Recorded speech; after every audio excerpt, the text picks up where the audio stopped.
Thought I'd do a quick little video today of how to tie a double snake knot or wall knot. So the red cord underneath wraps around the white cord like that, and the white cord goes underneath the red and through that red loop like that. That's your normal snake knot or wall knot. Now all we're going to do is double everything up. So the red cord is going to go round again and through that white loop there. Make sure it goes on the right hand side of this one.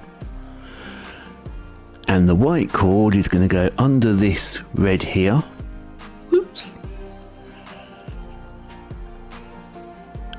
And through those loops at the top like that, and again make sure it goes to the right of the first cord,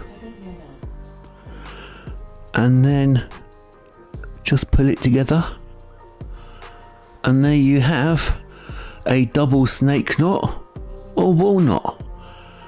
I just thought I'd let you know that no snakes were harmed in the making of this video, and if you haven't already, like, comment and subscribe, and I'll see you in the next one.